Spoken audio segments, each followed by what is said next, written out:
Estamos con Carlos Ferrín, consultor en comunicación política, a quien le damos la más cordial bienvenida. Carlos, ¿qué tal? Buen día. Un saludo, Jimmy, Noris, Omar, a todo el panel y al público. Muchas gracias. Carlos, en esta recta final, estamos a 30 días, una recta larga, por supuesto. ¿Qué debería esperar de los finalistas de balotaje? ¿Por qué? Porque se está viendo que los números se han movido poco. Si nos vamos a referirnos solamente a la encuesta de Comunicaliza, aunque hay otras, ¿no? En el fondo lo que revela es que mucho voto de X o Y candidato se ha mudado, ha migrado al no sé o al voto nulo. ¿Por qué pasa esto? Exactamente, Jimmy. Mira, lo largo y lo complejo que era esta segunda vuelta en cuanto a tiempos, te hacía replantear totalmente tu carrera, ¿no? Esto es más o menos como una especie de maratón en el cual tienes que guardar energía para la recta final. Entonces, al principio los candidatos empezaron, hay uno que arrancó más fuerte, obviamente Daniel Noboa era la novedad, tenía que hacer un poco de prensa, se entusiasmó un poco, agarró tarima, nombró ministros, o sea, se fue un poquito de largo en esa etapa. Y obviamente la Revolución Ciudadana, que ya tiene más experiencia en esto, en elecciones, se guardó un poco, más bien pusieron a una Luisa haciendo unas especies de prueba y error en cuanto a personalidad, pero que poco a poco le fueron funcionando, porque yo en la misma encuesta de Comunicaliza he visto que al menos la imagen de Luisa sube y el rechazo de ella baja. Y esto es muy importante tenerlo en cuenta, porque cuando ya hay estos números estáticos, que no pasa nada, hay que mirar las otras agujas del panel, ¿no? Entonces, si estamos viendo que de repente a lo mejor la imagen de ella de rechazo empieza a bajar, quiere decir que ella puede apuntar a lo mejor ser una sorpresa más adelante en la elección. En este momento no hay ningún te adelanté, no hay nadie le está metiendo mucha inversión a la segunda vuelta, pero conociendo la Revolución Ciudadana, yo estoy segurísimo que en este momento están filmando todos los spots con los que van a pegar su primera arremetida, cuando ya veo a Daniel Noboa que ya lanzó prácticamente todos sus cañones. Así que están dejando por otro lado el debate como un gol de oro, lo cual también considero es un error si no tienes luego a campo de reacción, ¿no? Claro. Ahora, Carlos, para un poco entender qué pasó después del día 20 de agosto, hablando del candidato Noboa, no sé si fue mi impresión o lo hicieron político de pronto, un candidato que venía manejándose más bien como más ciudadano, incluso, ¿para qué vamos a darnos vueltas? Como medio incógnito hasta el día del debate, porque tenía el 3% en todas las encuestas. Pero hoy día ya es un candidato político, ¿o me equivoqué? No te has equivocado en lo absoluto, Jimmy, porque es el candidato. Él no tuvo una campaña para nada similar a la del padre en la primera vuelta. Chico recatado, iba a ser la sorpresa. Él tenía seguramente dentro de su planificación no quemarse demasiado en esta elección, cosa que le sirvió para salir un poco de la escena de la discusión política, ¿no? Hasta el día del debate en que él entró con su total preparación para el debate y le sirvió a él para marcar en la primera vuelta sí ese gol de oro de oh, wow, ¿quién es él? Después de que todos se han quemado, salía él como la imagen fresca y finalmente empezó a atraer a los indecisos hacia él, ¿no? Particularidades vienen de las otras candidaturas, él es el que queda en segunda vuelta, pero obviamente cuando ya te encuentras con la sorpresa de que estás en segunda vuelta y te conviertes en un animal político, lo subieron a una tarima inmediatamente, le lanzaron el jingle del papá, entonces da la impresión de que están aplicando la fórmula de Álvaro Noboa papá, que solo ha servido para entrar a la segunda vuelta, pero no para ganar ninguna elección. Entonces eso yo sí creo que le puede costar a lo mejor a él salirse del ángulo de la autenticidad. Y ya estoy viendo ciertos contenidos un poco sobradón, de que sí, que otros son de Holster. O sea, ya hay que tener mucho cuidado porque el indeciso es súper sensible a esas cosas, ¿no? Es decir, debería haber quizá en su campaña ya deberían estar haciendo focus group a ver qué giro le vuelven a dar para ciudadanizarla de nuevo, ¿no? Porque, por ejemplo, y esta es una apreciación muy personal, en el tema de la campaña de Luisa González ya no veo lo mismo de la primera vuelta, que ya lo hicimos, que lo hice yo primero, que tú que te quedaste. Ahora veo una campaña más propositiva y un poco más empática. Me parece que por ahí ya leyeron, ¿no? Ahora lo mismo debería ser el candidato Noboa. Totalmente. En la campaña de Luisa, lo que yo veo es que en esta segunda vuelta ellos saben que ya tienen sus adeptos duros, entonces ya no hay que hablar tanto de revolución, sino de soluciones. Entonces ella le empieza a entrar al discurso de lo urgente, y lo urgente es lo que definitivamente la gente en este momento quiere saber cómo le vas a resolver su vida en este año y pico de gobierno, ¿no? Entonces, mientras ella está hablando de eso, el otro está hablando a lo mejor de una consulta popular.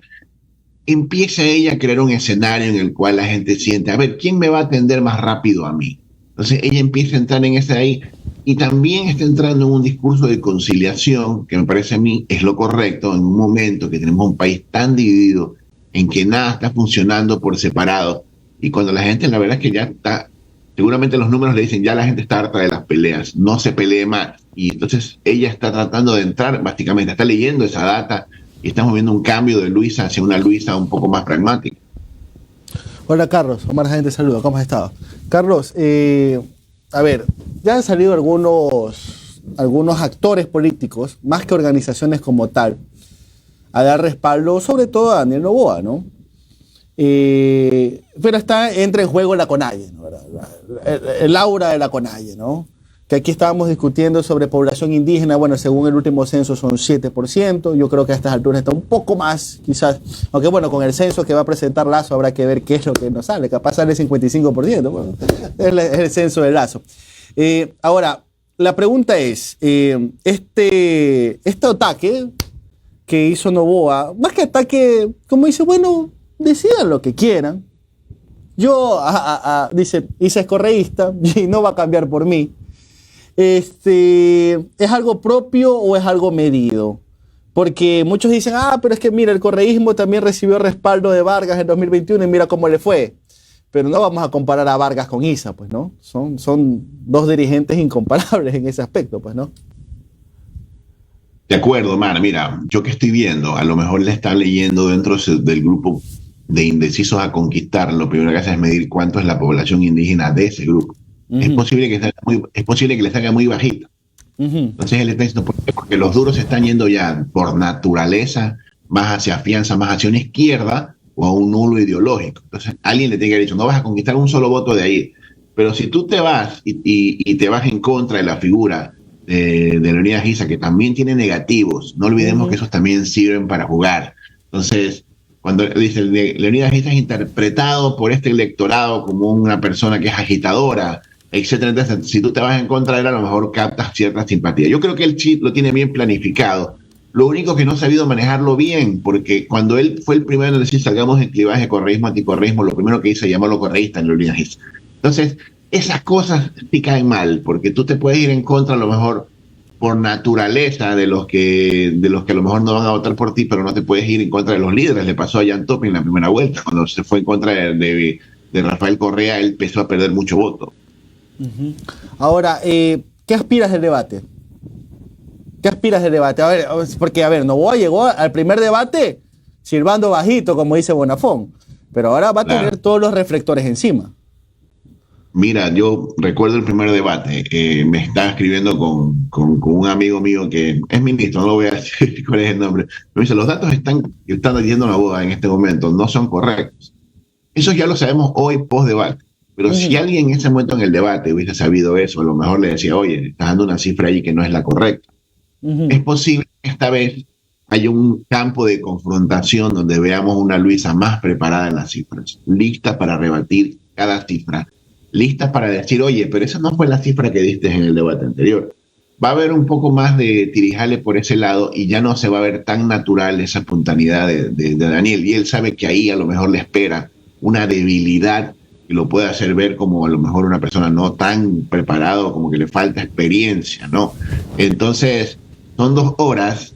Cuidado, Daniel Noboa está confiando de que va a debatir con la misma Luisa de la primera vuelta, porque yo sí creo que esta vez la van a preparar en muchos aspectos, su lenguaje no verbal, su llamado a la conciliación. Dudo mucho que entre ella a la confrontación, pero es posible que por el cambio de tono de la voz de Luisa, a lo mejor ella juegue un poco más su rol femenino. O sea, tenemos que ver mucho, esperar mucho ese debate, son 2 horas. Así que no, yo digo que no podemos dejar que el debate sea el gol de oro, porque a lo mejor te puede salir todo mal. No puedes permitir que eso sea lo que defina la elección. Claro. Ahora, Carlos, ¿tú crees que en esta elección, así como en la pasada, en la primera vuelta, va a ocurrir que en la última semana mucha gente finalmente decida por quién votar o no? Porque yo sí veo un número menor, aun cuando ha crecido un poquito, un número menor de gente indecisa, ¿no? Pero ¿tú crees que va a pesar esa última semana, como pasa generalmente en las primeras vueltas, o ya una segunda vuelta es un escenario diferente? Mira, tenemos que verlo de dos maneras. Por el tiempo que falta, pienso yo que el correísmo va a buscar reducir la brecha entre uno y el otro, ¿verdad? ¿Para qué? Para que esa diferencia en indecisos se convierta en una ventaja al final de la recta final, ¿no? O sea, porque en Comunicaliza creo que ponen alrededor así como que 13, 14 indecisos. No me acuerdo muy bien en este momento la cifra. 14. Pero si vemos la de Click, ellos ponen como 30 y pico de indecisos. Entonces, sí varía bastante. ¿Ustedes estuvieron alguna vez allí a Gabriel González? Y él decía que los indecisos no son personas que a lo mejor no están decididas. Es posible que sí estén decididas, pero más por una candidatura que por la otra. Entonces está diciendo, ¿sabes que me gustan los dos? Yo lo que estoy viendo en este momento, por cómo se están moviendo las cifras, es que la gente está en una posición entre indecisión y decisión. Entonces, por esa razón, las candidaturas se inflan, se desinflan, se amplían, se contraen, porque son los indecisos los que están jugando esta elección. Ya el voto duro está totalmente definido. El pro Correa va a votar por Correa y el anticorrea va a votar por anticorrea. Pero son los otros los que están viendo esos pequeñísimos detalles de que si hablas mal de otro candidato, de que si dices alguna cosa que no me gusta como propuesta, si me dan miedo las barcazas en el mar. O sea, esos son los que están tratando de ver hacia dónde me voy a ir. Y respondiéndole a Jimmy, yo creo que eso no se va a saber incluso hasta el día de la elección. Va a empezar a haber una migración final, que saben que la única persona que me convenció fue esta porque dijo esto y bueno.